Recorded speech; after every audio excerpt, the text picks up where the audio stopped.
નમાજ અદા કરવામાં આવી. ઈદગાહ ગ્રાઉન્ડ ખાતે આનંદ ઉલ્લાસથી મનાવવામાં આવી. સમગ્ર ભારત દેશમાં આજે રમજાન ઈદ મનાવવામાં આવી રહી છે, જેમાં ધાંગધ્રા શહેરમાં પૂરો મહિનો 30 દિવસ રોજા રહી અલ્લાહની ઇબાદત કરી અને જકાત સદકા ફિતા આપી. અને આજે ઈદગાહ ગ્રાઉન્ડ ખાતે મુસ્લિમ સમાજ દ્વારા ઈદ ઉલ રમજાન ઈદ નમાજ અદા કરી વતન હિન્દુસ્તાન ઉન્નતિ તેમજ અમન ભાઈચારા અને પ્રેમની દુઆઓ સાથે ઈદની નમાજ અદા કરી. સમગ્ર ભારત દેશમાં આજે રમજાન ઈદ મનાવવામાં આવી રહી છે. મુસ્લિમ સમાજનો પવિત્ર તહેવાર એટલે રમજાન મહિનો.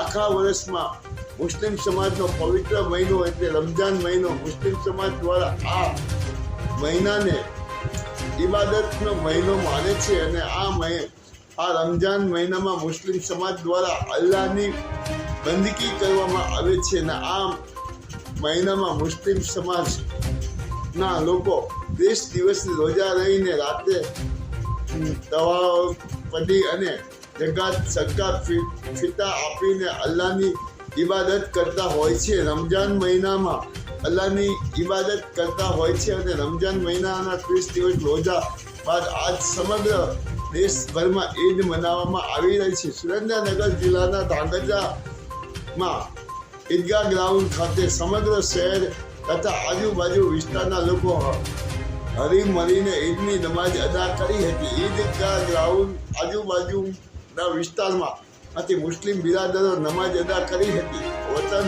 વતન છે હિન્દુસ્તાન ઉન્નત તેમજ અમન ભાઈચારા અને પ્રેમની દુઆ સાથે ઈદની નમાજ અદા કરી હતી.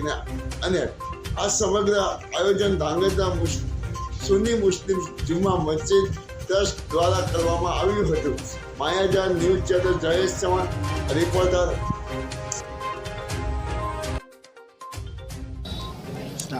આજ રોજ તમામ મુસલમાન ધાંગધ્રાના ભાઈઓ ઈદગાહે જમા થયેલ, માહ રમઝાનુલ મુબારકમાં રોઝા રાખેલ, ઇબાદત કરેલ, રિયાઝત કરેલ. ત્યારબાદ આજના મુબારક દિવસે ઈદ ઉલ ફિત્રના દિવસે ઈદગાહે જમા થયેલ અને સૌ ભેગા જમા થઈ અને અલ્લાહના દરબારમાં ઈદની નમાજ પડેલ, સજદો કરેલ. તમામ ધાંગધ્રાના મુસ્લિમ ભાઈઓને તમામ જુમા મસ્જિદના ટ્રસ્ટ તરફથી, દરેક આગેવાન તરફથી તમામ મુસલમાન ભાઈઓને દેશવાસીઓને ઈદ મુબારક પાઠવવા.